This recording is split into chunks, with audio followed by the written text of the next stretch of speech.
నల్గొండ జిల్లా నార్కెట్పల్లి మండల కేంద్రంలోనే చెరువుగట్టు శ్రీ పార్వతి జడల రామలింగేశ్వర స్వామిని సోషల్ మీడియాలో హడలెత్తించిన మహిళ అఘోరి నాగసాధు దేవస్థానంలో మంగళవారం రోజున శివయ్యను దర్శించుకుని ప్రత్యేక పూజలు నిర్వహించారు. ఈ సందర్భంగా ఆమె మీడియాతో మాట్లాడుతూ సనాతన ధర్మం కోసం శ్రమ పడతానని, ప్రతి హిందువు సనాతన ధర్మం వైపు నడవాలని ఆమె మీడియాతో అన్నారు. దేవస్థాన అధికారులు ఆమెకు స్వాగతం పలికి ప్రత్యేక పూజలు చేయించి స్వామివారి తీర్థ ప్రసాదాలు అందజేశారు.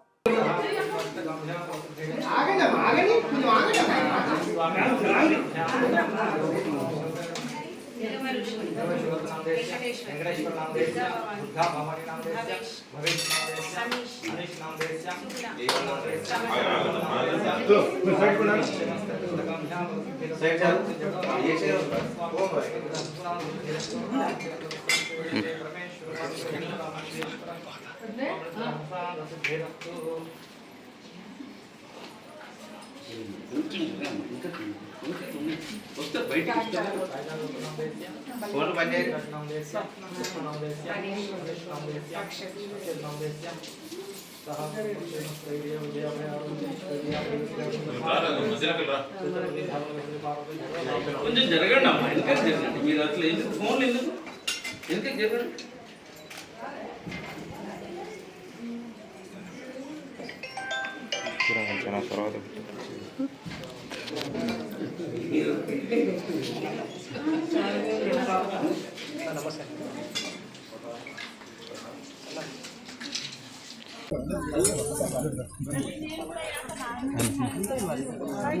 ఏ బాబు పక్క జరగండి, పక్క జరగా. అన్ని విగ్రహాలే ఉన్నాయమ్మా. హర మహాదేవ్. పోదు కొనిచ్చి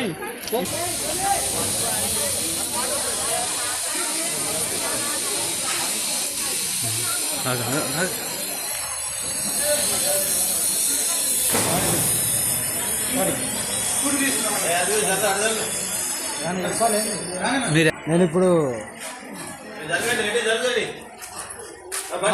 పంచరామాలు దర్శనం చేసుకొని వస్తున్నాను. నెక్స్ట్ ఎక్కడికి వెళ్తారు? నెక్స్ట్ ఇదే శంషాబాద్ ఇష్యూ ఉంది కదా, పోచమ్మది, అక్కడికి వెళ్తున్నాను. ఓకే. నేను హెచ్చరించినప్పటి నుండి ఇది ఆరో గుడి ధ్వంసం కాకట. ఓకే. ఆంధ్రలో పర్యటించినప్పటి నుండి హెచ్చరించి కూడా వెళ్ళాను. అప్పటి నుండి ఆరో గుడి. ఆడపిల్లలను కాపాడుకోవాలి, భూహత్య ఆపాలనే కదా ఇంత సనాతన ధర్మం గురించి నేను చెప్పినా కూడా ఎవరు పట్టించుకోవాలి. ఎంత మూర్ఖంగా బతుకుతున్నారో వీళ్ళ విజ్ఞప్తికి వదిలేస్తున్నాను. నేను శంషాబాద్ చేరుకున్న తర్వాత అనేది నేను చూపిస్తాను. ఇంకా పోరాటం అంటే సనాతన ధర్మం గురించి. మహాదేవ్.